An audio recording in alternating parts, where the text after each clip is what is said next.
God's twin family में आप सभी का हार्दिक अभिनंदन है। आप सभी को भक्ति, शक्ति और मुक्ति की प्राप्ति हो। Dear twins of God, Manas reading से देखते हैं कि यूनिवर्स आपको क्या कह रहे हैं, ईश्वर आपको क्या मैसेज दे रहे हैं, क्या ब्लेसिंग्स दे रहे हैं, क्या गाइडेंस दे रहे हैं। तो आपके लिए मैंने फर्स्ट स्लिप सेलेक्ट कर ली है। फर्स्ट स्लिप में दोहा आया है और ये दोहा है, ये है सब सन बुझाई विधि धनुज निधन तब होय, शंभु शुक्र संभूत सुत एह जीतई रन सोय। यहाँ आपकी लाइफ में कोई नई बिगनिंग की तैयारी हो रही है। डिवाइन यानी यूनिवर्स आपकी लाइफ में कुछ न्यू बिगनिंग करना चाहते हैं। आपकी लाइफ की निगेटिविटी को खत्म करने के लिए, आपकी लाइफ के सॉरोज को खत्म करने के लिए, आपकी लाइफ के स्ट्रगल को खत्म करने के लिए किसी एक पावरफुल एनर्जी का आपकी ज़िंदगी में, आपकी ऑरा में आने की ज़रूरत है और उसी की प्लानिंग यूनिवर्स कर रहे हैं। उसी को आपकी ज़िंदगी में लाने के लिए सिनेरियो क्रिएट किए जा रहे हैं। क्योंकि यहाँ जो चौपाई है, यहाँ भगवान शिव को मनाया जा रहा है और ये कहा जा रहा है कि आप की जो संतान होगी वही संतान इन दानवों का वध करेगी, संहार करेगी। तो और जब शिव जी को इस वजह से मनाया गया था तो वहाँ विवाह के लिए मनाया जा रहा है। तो यहाँ एनर्जी यही है कि आपकी ज़िंदगी में जितने भी, मैं बोल चुकी हूँ, जितने भी मुश्किल समय था, जो कुछ भी डेमनिक अटैक जो कुछ भी हो रहे थे, उन सबको ख़त्म करने के लिए जिसकी भी ज़रूरत है, वो यूनिवर्स जानते कि किसकी ज़रूरत है, किस एनर्जी की ज़रूरत है। तो वो एनर्जी आपकी ज़िंदगी में लाई जा रही है। अगर फैसिलिटीज़ हुई तो वो फैसिलिटीज़ आपकी ज़िंदगी में लाई जा रही हैं। अगर कोई पर्सन हुआ तो वो पर्सन आपकी ज़िंदगी में लाया जा रहा है। अगर आपकी एनर्जी में कोई शिफ्टिंग की ज़रूरत हुई तो वो एनर्जी आपकी शिफ्ट की जा रही है। ओवरऑल आपकी लाइफ के स्ट्रगल को ख़त्म करने के लिए, आपकी लाइफ के सॉरोज को ख़त्म करने के लिए, आप पे जो डैमनिक अटैक हो रहे हैं उनको ख़त्म करने के लिए जो ज़रूरी है वो यूनिवर्स आपकी ज़िंदगी में ला रहे हैं। ये बहुत बड़ी ब्लेसिंग्स है। यूनिवर्स जब कुछ देते हैं तो वो छोटा थोड़ी ना होता है, वो हमेशा बड़ा होता है। हमारी समझ छोटी होती है तो हम भले ही इसको छोटा समझ लें, लेकिन यूनिवर्स हमेशा हमें बड़ा ही देते हैं। नेक्स्ट स्लिप है, इसमें चौपाई आई है और ये है कोई चेंज आ रहा है। लास्ट जो दोहा था उसका मीनिंग यही था कि कुछ आपकी ज़िंदगी में लाया जा रहा है जो आपके लिए बेनिफिशियल होगा और इस पे नंबर 55 है, यानी 5 चेंज का नंबर है। आप जिस भी सिनेरियो से गुजर रहे होंगे उसमें कोई चेंज आएगा। और अगर आप स्ट्रगल कर रहे हैं तो फिर आपका स्ट्रगल खत्म होगा, और अगर आपकी लाइफ में अभी काफ़ी कुछ ठीक चल रहा है तो फिर और स्पीड अप हो सकती है। या फिर आपको लग रहा हो कि मेरी ज़िंदगी अच्छे से चल रही है, इसमें सब कुछ ठीक है, लेकिन कुछ चीज़ें होंगी जो आप समझ नहीं पा रहे होंगे, लेकिन आपके लिए वो सर्विंग नहीं होंगी, वो आपके लिए बेनिफिशियल नहीं होंगी। तो उन चीज़ों को आपकी ज़िंदगी से हटा भी दिया जाएगा। तो कोई चेंज, जो भी चेंज आएंगे वो होंगे आपके लिए बेनिफिशियल। आप उनको समझ सकें या ना समझ सकें ये आप पे डिपेंड करेगा। लेकिन अगर आप ईश्वर के चरणों में बैठे रहेंगे ना तो आप समझ जाएंगे कि हे ईश्वर, तुम जो करोगे वही बेस्ट होगा। मुझे थोड़ी ना पता है कि मेरे लिए क्या सही है, तो तुम करोगे वही बेस्ट होगा। तो ये तो नंबर की एक्सप्लेनेशन थी। अब मैं इस चौपाई को रीड कर रही हूँ। जन मन मंजु कंज मधुकर से, जीह सज सोमति हरिहल धर से। यहाँ जन मन मंजु कंज मधुकर से, यहाँ आपकी ज़िंदगी में, अब देखिए ये जो ये 55 जो नंबर है और यहाँ यूनिवर्स ने एक्सप्लेन किया कि कोई चेंज आएगा। तो ये जो चेंज आएगा वो आपके हैप्पीनेस के लिए आएगा। क्योंकि मधुकर यानी भंवरा आप जानते हैं कितना पॉजिटिव होता है। मधु को यानी शहद को पीने वाला। जसोमती हरि हलधर से, यानी हरि हलधर से, यानी यहाँ पे भगवान कृष्ण के बड़े भाई की भी उपमा दी गई है यहाँ पे। तो इस आपकी लाइफ में स्ट्रेंथ आ रही है। हो सकता है आप फाइनेंशियल स्ट्रगल कर रहे हो तो आपकी लाइफ में फाइनेंस इंक्रीज किया जा रहा है। अगर रिलेशनशिप में अगर कुछ डिस्टर्बेंस था तो आपकी रिलेशनशिप स्ट्रॉन्ग की जा रही है। अगर आप की ऑरा वीक थी, अगर आप पूजा पाठ नहीं कर पा रहे थे, मेडिटेशन नहीं कर पा रहे थे, तो वो खत्म किया जा रहा है, फिर वहाँ आपको स्ट्रॉन्ग बनाया जा रहा है। या फिर एक से ज़्यादा भी हो सकता है। अगर आप तीनों ही सिनेरियो में या फिर हर तरफ लाइफ के सिनेरियो में स्ट्रगल कर रहे थे, हर एरिया में स्ट्रगल कर रहे थे, तो वहाँ हर एरिया में पॉजिटिव चेंज लाया जा रहा है। ओवरऑल आपको स्ट्रॉन्ग बनाया जा रहा है। नेक्स्ट स्लिप है, इसमें चौपाई है। ये चौपाई है, तात अनल कर सहज सुभाऊ, हिम ते ही निकट जाए नहीं काऊ। यहाँ आपको इतना कूल कर दिया जाएगा कि आपके कांटेक्ट में जो भी आएगा वो कूल डाउन हो ही जाएगा, कितना भी एग्रेसिव पर्सन हो। लेकिन आपकी ऑरा ऐसे कर दी जाएगी कि वो आपके पास, आपको देख के लोग आपके एक स्माइल देख के हील हो जाएंगे। आपको लोगों को ऐसा लगेगा कि ये इंसान कुछ अलग है, लोग समझ पाएंगे और आपसे बात करते हुए लोगों को अच्छा लगेगा। क्योंकि तात अनल कर सहज सुभाऊ, इतना इतना सहज स्वभाव हो जाएगा, इतने सरल आप होने वाले हैं। हिम तई निकट जाहि नहीं काऊ, इतना मतलब हिम मतलब एकदम बर्फ जैसे कूल। आप ये मत समझना कि मैम इतने कूल हो जाएंगे तो फिर ये 3D के काम कैसे चलेंगे। तो 3D के काम आपके सारे चलेंगे, क्योंकि आपको स्ट्रेंथ भी दी जा रही है। किसी का थ्रोट चक्र डिस्टर्ब हो रखा है वही एनर्जी मुझे पिक हुई है, क्योंकि बिना किसी रीजन के मेरा थ्रोट डिस्टर्ब हुआ है। अभी ऐसा कुछ भी नहीं था, मैं ठीक थी, लेकिन रीडिंग करते करते मेरा थ्रोट डिस्टर्ब हुआ है। तो आप में से किसी का थ्रोट है जो डिस्टर्ब हो रखा है। अगर थ्रोट डिस्टर्ब है आपका, तो आप अगर सनातन से हैं तो माँ सरस्वती की पूजा करें। माँ सरस्वती से विनती करें कि कृपया मेरे कंठ में विराजमान हो जाइए और मेरे इस थ्रोट चक्र को आप ही संभालिए। और अगर आप सनातन से नहीं हैं तो फिर आपके रिलीजन में जो रिचुअल्स होते हैं आप वो कीजिए, अपने थ्रोट चक्र को बैलेंस कीजिए। और अगर आप चक्रास को मानते ही नहीं है, ऐसे भी कॉन्सेप्ट होते हैं कि बहुत जगह पे चक्रास को माना ही नहीं जाता है, तो फिर कोई बात नहीं, आप यूनिवर्स को तो मानते होंगे, तो यूनिवर्स से प्रे कीजिए कि हे ईश्वर मेरी वोकल कैपेसिटी को आप संभालिए, जो मैं बोल नहीं पा रहा हूँ, ये जो मुझे दिक्कत हो रही है, प्लीज़ आप संभालिए। तो इस तरीके की आप प्रे कीजिए, क्योंकि आपका स्वभाव इतना सरल होने वाला है कि लोग फिर आपसे हील होंगे, तो फिर ज़्यादा से ज़्यादा लोग आपके पास आएंगे, तो ज़्यादा से ज़्यादा आपकी एनर्जी जाएगी। आपको लोगों को समझाना पड़ेगा, लोग आपसे गाइडेंस लेने आएंगे, तो जब आप लोगों को गाइडेंस देंगे तो फिर आपका थ्रोट बैलेंस तो होना ही चाहिए, ताकि आप जो बोल दें, मुझे ऐसा लग रहा है कि आपके थ्रोट में कोई इशू जो भी थे वो निकाले जाएंगे। किसी के मुझे जो अभी मेरे थ्रोट में जो डिस्टर्ब हुआ था, तो आपके थ्रोट से कोई इश्यूज निकाले जा रहे हैं, ताकि आप जो बात बोल दें वो सही हो जाए। आप इस बात में बहुत ध्यान रखना भी। और मैं आपसे रिक्वेस्ट करती हूँ कि अगर आपको ऐसा फील हो रहा है कि आप जो कह देते हैं वो सच हो जाता है, तो प्लीज़ कभी भी किसी के लिए या तो उसके सामने या फिर पीछे भी उसके लिए गलत ना बोलें, क्योंकि आप जो बोलेंगे वो हो जाएगा। आप जो बोलेंगे वो हो जाएगा, तो इससे होगा क्या, अगर आपने निगेटिव बोल दिया और वो हो गया, तो उससे फिर आपकी ऑरा ख़राब हो जानी है, क्योंकि आपने वो बोला था तो उसका इन्फ्लुएंस आपको भी मिलेगा। लेकिन आप पॉजिटिव बोलेंगे, पॉजिटिव होगा, तो उससे आपकी ऑरा इंक्रीज़ होती चली जाएगी, आपकी ऑरा पॉजिटिव होती चली जाएगी। बट आपने कुछ नेगेटिव बोल दिया और नेगेटिव हो गया, तो फिर उससे आपकी ऑरा डिस्टर्ब होगी और धीरे धीरे करके आपकी ऑरा वीक होती चली जाएगी, और आप फिर से नेगेटिव एनर्जी में आ जाएंगे। नेगेटिव एनर्जी फिर से कैप्चर कर लेगी आपको। हालांकि आप स्पिरिचुअल जर्नी में हैं, तो नेगेटिव एनर्जी इस तरह से इतना आसानी से कैप्चर नहीं कर पाएगी। डिवाइन आपको हमेशा संभालते रहेंगे। लेकिन इस बात का आप ध्यान रखें कि आप चाहे सामने बोलें चाहे पीछे बोलें, आपके अंदर शब्द आपके कुछ भी हों, लेकिन अंदर से आपका इंटेंशन ये हो कि हे ईश्वर, हर आत्मा को अपनी भक्ति दीजिए, हर आत्मा को सद्बुद्धि दीजिए, हर आत्मा को सन्मार्ग पर चलाइए। ये प्रे अंदर से आपके दिल से चलती रहनी चाहिए। शब्द आगे आप जुबान से कुछ भी बोलें, अगर आप जुबान से किसी को डांट भी देते हैं, तो अगर शब्दों में आपके दिल में ये है कि हे ईश्वर, इन सबको सद्बुद्धि मिले, ये सब आपकी कृपा प्राप्त करें, ये आपके दिल में है, तो आपके शब्द इतने मैटर नहीं करेंगे। लेकिन अगर आपने दिल से ये कह दिया कि हाँ, मतलब किसी के बारे में कुछ गलत बोल दिया और वो उसके साथ हो गया, तो फिर इससे आपकी ऑरा भी ख़राब होगी। इस बात का ध्यान रखें, क्योंकि आप में ये पावर आ रहा है, आप में मुझे ऐसा इंट्यूशन आ रहा है। अब तक की किसी रीडिंग में ऐसा नहीं आया था, लेकिन यहाँ ये इंट्यूशन क्यों आया, क्यों ऐसा आ रहा है कि आप में ऐसी पावर आ रही है कि जो आप कह दोगे वो हो जाएगा। तो आप ब्लेसिंग्स ही दें, सबको ब्लेसिंग्स दें। कोई अगर आपके साथ गलत कर रहा है, तो फिर ईश्वर से ये प्रार्थना करें कि हे ईश्वर, इसको सद्बुद्धि दीजिए, इसे सन्मार्ग पे ले आइए, इसे अपनी भक्ति का स्वाद चखाइए। ये ऐसी प्रे करिए, किसी का अहित की प्रे मत करिए। जो परेशान भी कर रहा है ना, उसके लिए भी सोचिए कि हे ईश्वर, इसको सबक तुम ही सिखाओगे, मेरे बस की बात थोड़ी है। तो जब ऐसी आप प्रे कर लोगे, तो इससे आपकी ऑरा डिस्टर्ब नहीं होगी और यूनिवर्स तो सबको सुधार ही लेंगे। ये अगली स्लिप में भी चौपाई है, और ये चौपाई है, हृदय सोचु समुझत निज करनी, चिंता अमित जाई नहीं बरनी। यहाँ देखिए, ये चौपाई भी पिछली चौपाई को कनेक्ट कर रही है, क्योंकि पिछली चौपाई में भी यही गाइडेंस दिया गया था कि आप जो भी बोले अच्छा बोले। और यहाँ क्या है, माँ पार्वती ने जब राम जी की परीक्षा ले ली थी, माँ सीता का रूप धारण करके, उसके बाद शिव जी ने माँ पार्वती का त्याग कर दिया था। तो माँ पार्वती समझ तो गई थी, लेकिन शिव जी ने जुबान से नहीं कहा था, लेकिन अंदर से संकल्प कर लिया था, और वो एक ही सोल थे। तो माँ तो समझ गई थी कि हाँ, मेरे शिव ने निर्णय ले लिया है मेरे प्रति। तो अब वो इतनी दुखी थी कि हृदय सोच समझत निज करनी।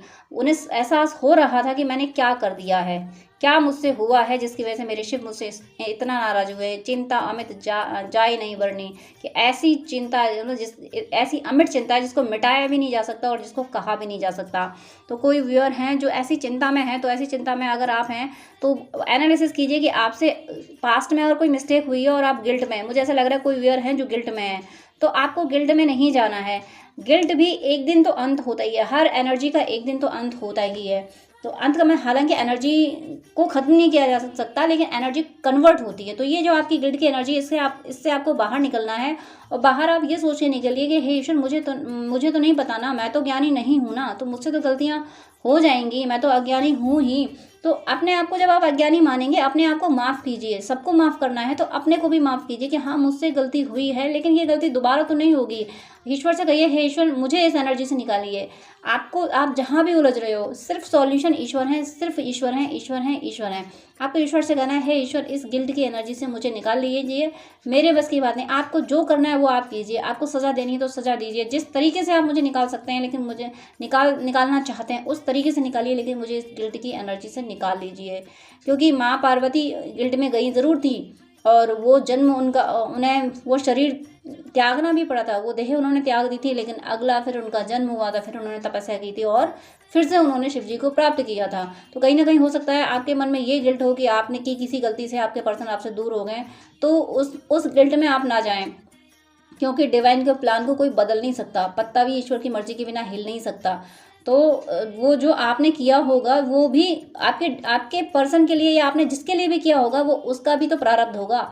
उस किसी के प्रारब्ध में अगर पनिशमेंट आपके थ्रू है तो फिर वो मिलेगा ना उसको, आप ना देना चाहें तब भी मिलेगा। तो ये उसकी डेस्टिनी थी और वो आपके थ्रू होनी थी। तो जो आपके थ्रू हुआ वो डिवाइन ने किया, वो डिवाइन का प्लान था। जो उसने किया वो भी डिवाइन का प्लान था, जो आपने किया वो भी डिवाइन का प्लान था। तो फिर इसमें गिल्ट वाली कौन सी बात। उधर पर अगर आपके थ्रू किसी को पनिशमेंट मिला तो उधर डिवाइन ने पनिशमेंट लिया, और यहाँ आपकी बॉडी में बैठ के डिवाइन ने पनिशमेंट दिया। हर तरफ तो ईश्वर है ना। जब हर तरफ ईश्वर है, हर पल हर जगह, अंदर बाहर सब जगह ईश्वर है, तो फिर आप क्या हैं, फिर आप क्यों गिल्ट में हैं, जब आपसे कुछ हुआ ही नहीं। कुछ अच्छा हुआ तो ईश्वर ने किया, कुछ बुरा हुआ तो ईश्वर ने किया, उसकी लीला है ना। वो कहीं हंसता है, कहीं रोता है, कहीं गाता है, कहीं खेलता है, कहीं कूदता है, कहीं लड़ता है, कहीं झगड़ता है, उसकी मर्जी, वो कर रहा है ना। सब अपनी अपनी सृष्टि में आनंद वो ले रहा है ना, तो उसमें आपका क्या रोल। तो इसलिए आप इस गिल्ट से बाहर निकलें, और फिर भी नहीं निकल पाते हैं तो ईश्वर के जिस रूप को मानते हैं उनकी चाहे तो फोटो, चाहे तो आइडॉल पकड़िए, अपने सीने पर रखिए और कहिए, संभालो मुझे, मैं हूँ तुम्हारा, मैं हूँ तुम्हारी, संभालिए। मेरे पास तो मैं तो जो बहुत बार ऐसा होता था कि जब मैं ज़्यादा स्ट्रेस में जाती थी तो मेरे कान्हा जी की एक और आइडॉल है, उसमें राधा जी साथ में हैं, तो मैं उनको अपने सीने पर रख के रात में ऐसे ही सो जाती थी कि डीमन कहाँ तक प्रोटेक्शन लिया जाए। बेटर होगा कि अपने राधा रानी और कान्हा जी की आइडॉल अपने सीने पर रख के सो जाओ, आते रहो डीमन, क्या कर लोगे मेरा। और सच में मेरे साथ हुआ था। आज जब मुझे ये एक्सपीरियंस शेयर करने की इंट्यूशन आ गया, आज इस पर बात आ गई, तो चलिए मैं शेयर कर देती हूँ कि जब मेरी अवेकनिंग के बाद, अवेकनिंग के कुछ टाइम तक तो डियर पावरफुल नहीं होती है, अटैक उस पर हैवी होते हैं। तो मेरे साथ एक ऐसा अटैक हुआ था कि मुझे एक नेगेटिव एनर्जी ने अटैक किया था। तो मैं वो फील कर पाई थी कि वो जो मेरा एक्सीडेंट कराया गया था, और वो एक्सीडेंट मैं ये फील कर पाई थी कि ये एक्सीडेंट नॉर्मल नहीं था, ये किसी सुपर नेचुरल पावर के थ्रू हुआ था। मैं जिस जगह से निकल रही थी वहाँ रास्ते में शमशान पड़ता था, और मैं जिस तरह से, मेरी स्कूटी जिस तरह से स्लिप हुई थी, तो मतलब स्लिप एक्सीडेंट इंसान का होने वाला होता है, कहीं टकराता है तो इंसान को पता होता है। जब अगर वो बेहोश भी हो जाए तो उसको पता होता है कि हाँ, मैं इस तरह से टकराया था। लेकिन मुझे सिर्फ इतना याद रहा कि मैं ड्राइव कर रही हूँ, मैं अपनी स्कूटी ड्राइव कर रही हूँ, और उसके बाद जब मुझे होश आया तो मैं हॉस्पिटल में थी। मुझे ये पता नहीं चला कि मेरी स्कूटी स्लिप कैसे हुई। तो उसके बाद क्या हुआ था, और मैं बेहोश भी थी और कुछ भी बोल भी रही थी, कुछ भी बोले जा रही थी, मुझे नहीं पता कि मैं क्या बोल रही थी। ये लोग सुन रहे थे मेरे आसपास कि मैं कुछ भी बोल रही हूँ। तो जब मुझे ज़बरदस्ती जगाने की, होश में लाने की कोशिश की, तो फिर मैंने बोलना शुरू किया था, नॉन स्टॉप बोलना शुरू किया था। थोड़ा बहुत जो कुछ ट्रीटमेंट किया गया वो किया गया, और उसके बाद फिर मैं घर आई तो तब भी मैं नॉन स्टॉप बोल रही थी, और मुझे पता नहीं था कि मैं क्या बोल रही हूँ। और ऑलरेडी मतलब जुबान बस चले जा रही थी। तो मेरी माँ तो माँ होती है, फिर वो 3D की माँ, भले अब जगत जननी की तो बात ही अलग है, लेकिन 3D की माँ भी तुरंत पहचान जाती है कि बच्चे के साथ क्या हो रहा है। तो मेरी माँ जानती थी कि ये अपने कान्हा जी को माँ ज़्यादा मानती है। तो मेरी माँ ने पहले तो मुझे डांटा, उन्हें लगा कि शायद मैं डांट से कंट्रोल में आ जाऊँ, लेकिन बात ही कुछ और थी, मैं कंट्रोल में आ नहीं सकती थी। तो मैं लेटे हुए बोले जा रही थी। तो फिर मेरी माँ ने वही आइडॉल जिसको लेके मैं सो जाया करती थी, अपने सीने पे रख के जिसको सोती थी, माँ ने वही आइडॉल उठा के मेरे सीने पे रखते हुए कहा कि लो तुम इसे पकड़ के लेटी रहो। तो वो आइडॉल मैंने फिर से अपने सीने पे रखी, तो वो विद इन 1 सेकेंड हुआ, 1 सेकेंड से भी कम का टाइम था कि जैसे ही वो आइडॉल मेरे सीने पे आई, मैं सेंसलेस थी, मैं पूरी तरह से सेंस में नहीं थी। तो मुझे ये फ़ील हुआ कि मेरे मेरे हार्ट चक्र से एक बहुत हैवी एनर्जी, बहुत बहुत भारी वजन एकदम से मेरे सीने से होके पैरों की तरफ होता हुआ, पैरों से होके बाहर निकल गया। मुझे फ़ील हुआ कि मेरे पैरों से होता हुआ कुछ बाहर निकला, और मुझे ये भी फ़ील हुआ कि मेरी बॉडी से कुछ कुछ वजन जैसे निकलता है ना, कि कोई चीज़ ऊपर से उतरती चली जाती है, तो मुझे लगा मेरे हार्ट चक्र से वजन उतरता हुआ मेरे पैरों की तरफ गया और फिर पैरों से होके बाहर निकल गया। तो और उसी टाइम मेरे मुंह से निकला, मैंने वहाँ के बोला कि माँ मुझे लगता है कि मेरे साथ कुछ एनर्जी थी। और कोई कुछ और थोड़ी देर में जैसे ही वो आइडॉल मेरे सीने पे आई और मुझे ये एक्सपीरियंस हुआ, उसके बाद मैं सो गई, और जब सुबह जागी तो मैं नॉर्मल थी। फिर मेरा सेंस बिल्कुल ठीक था, और मुझे जो जो कुछ चोट वगैरह लगनी थी वो तो मुझे लग चुकी थी। तो ये जो था, ये जो इंसिडेंट था, ये मैंने इसलिए शेयर किया कि आप लोग ये ना समझें कि सब कुछ 3D में ही हो रहा है। 3D में तो जो दिखता है ना वो 1-2% ही होता है। 3D से पहले बहुत कुछ हो रखा होता है, एनर्जी वाइज बहुत कुछ हो रखा है। और मेरे साथ जो इंसिडेंट हुआ, जो मुझे फील हुआ, उसके बाद मुझे उसके साइन भी मिले कि हाँ, वो जो अटैक था वो यूं ही नहीं था, वो एक सिनेरियो था, वहाँ एक सोल रहती थी। उस सोल ने कुछ लोगों ने जो सेंस कर पाते थे ऐसी चीज़ें, उन लोगों ने मुझे ये बताया कि एक सोल वहाँ रहती है, वहाँ शमशान था वहाँ पे। तो उस सोल ने मेरी आइज़ क्लोज की थी, और वहाँ जिस टाइप से मेरा एक्सीडेंट हुआ था, इस टाइप से और भी कई एक्सीडेंट हुए थे, और उसमें उन एक्सीडेंट में कोई बचा नहीं था। शायद जो सिनेरियो बनते रहे उनमें शायद मैं अकेली थी जो मैं बची थी, कोई बचता नहीं था। तो एनर्जीज कभी भी अटैक करेंगी, इसीलिए आपको यहाँ ये इंट्यूशन, यहाँ मुझे जो इंट्यूशन आया कि इस एक्सपीरियंस को शेयर करने का, तो प्लीज़ आप अगर बाहर निकलते हैं तो प्रोटेक्शन लेके निकलें, और हर समय ये फील करें कि ईश्वर मेरे साथ हैं। कुछ भी होगा, कहीं भी आप खड़े होंगे, ईश्वर आपके साथ होंगे। इसीलिए किसी गिल्ट में आपको नहीं जाना है, क्योंकि जब ईश्वर हर कदम पे साथ है, मैंने मेरे द्वारा मेरा एक्सपीरियंस बताया गया, यहाँ पे मैं साइंस में नहीं थी, मैं यानी मुझे कुछ पता ही नहीं था, मुझे कुछ एक्सपीरियंस नहीं था, और उसके बाद भी यूनिवर्स ने मुझे बचाया ना। मैं रोड पे बेहोश पड़ी थी, कोई भी इंसिडेंट हो सकता था और कुछ भी हो सकता था, लेकिन उसके बाद भी ऐसे सिनेरियो बने कि पता नहीं ईश्वर ने किस बंदे को भेजा, मुझे नहीं पता, कि मैं तो बेहोश थी, मुझे पता नहीं था, किसी को भेजा, किसी के थ्रू कांटेक्ट कराया गया, मेरे स्कूल में कांटेक्ट पहुंचा, वहाँ से लोग मुझे रेस्क्यू किया गया। और तो ये क्या था, जब मुझे कुछ नहीं पता था, मैं जब बेहोश हूँ, उसके बाद भी यूनिवर्स हेल्प कर रहे हैं। अब आप सोच रहे हो कि रोड पर अगर एक्सीडेंट हो जाते हैं तो लोग हेल्प करते ही हैं, लेकिन फीमेल के साथ दूसरे इंसिडेंट भी हो जाते हैं, लेकिन ईश्वर ने मुझे बचाया, इतना ज़बरदस्त प्रोटेक्शन दिया। अब आप सोच रहे हो कि मैम ईश्वर ने जब बचाया तो फिर ये एक्सीडेंट ही क्यों हुआ, क्योंकि तब अब मैं वहाँ बता नहीं सकती कि मैं उस टाइम पे मेरी जो एनर्जी थी, वो मेरे साथ इश्यूज चल रहे थे, मेरी एनर्जी प्योर नहीं थी उस टाइम पे, और न्यू अवेकन थी, तो इतनी ज़्यादा पावरफुल भी नहीं थी। मैंने प्रोटेक्शन भी नहीं लिया था जब मैं उस रोड से निकल रही थी, मैं जब घर से निकली थी मैंने प्रोटेक्शन भी नहीं लिया था, तो उसके बाद भी यूनिवर्स ने मुझे बचाया।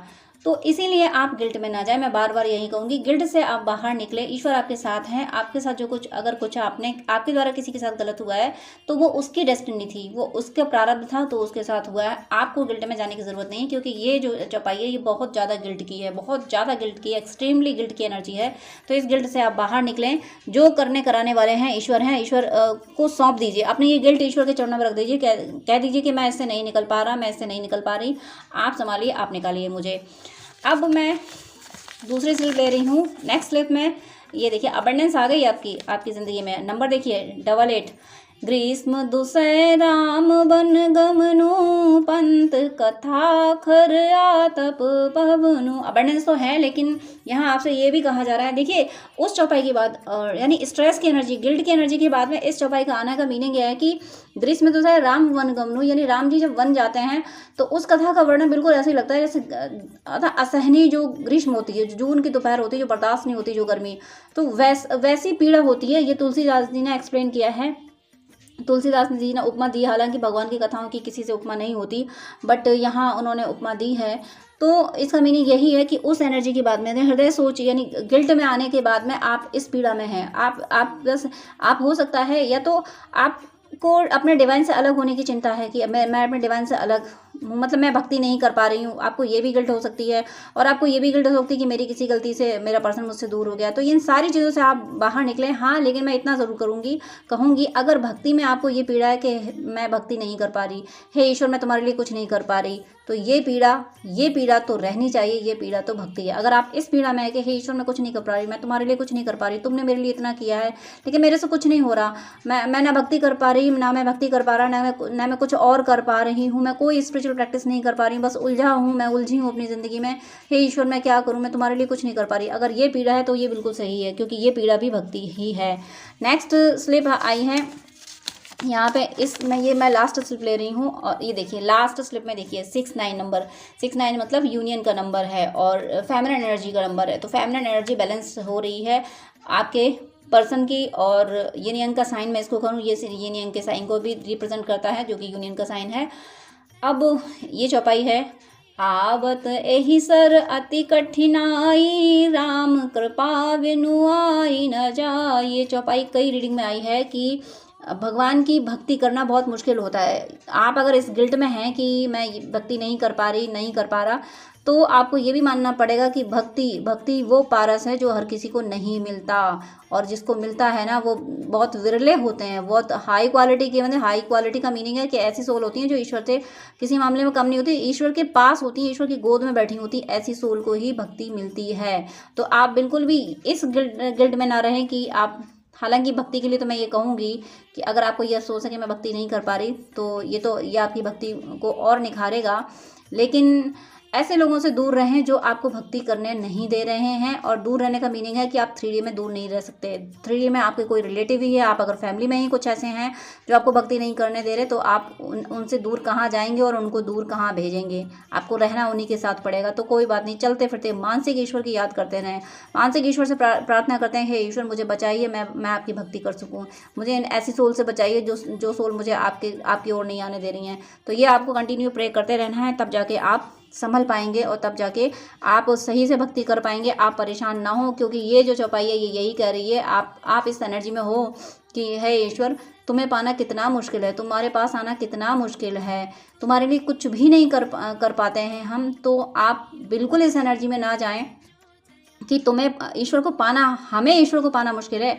ईश्वर को हमें पाना मुश्किल थोड़ी नहीं है, वो तो हमारे पास खड़े हैं, वो तो हमें तुरंत संभाल लेते हैं। इसलिए आप ईश्वर से प्रार्थना करें कि वो आपको गिल्ट से निकालें, और वो निकाल लेंगे। तो ये रीडिंग आपके लिए गाइडेंस भी है और आपको बहुत सारी ब्लेसिंग्स भी मिली हैं। मेरी शुभकामनाएं हैं कि ये सारी ब्लेसिंग्स, इसमें जो भी आपको ब्लेसिंग दी गई, जो भी आपको न्यू गिफ्ट्स आने वाले हैं, वो आपको जल्दी रिसीव है, और अपनी राह में, आप भक्ति की राह में बहुत दृढ़ता से चल सकें, आपको ईश्वर की अतिशीघ्र प्राप्ति हो। God bless you. जय श्री कृष्णा।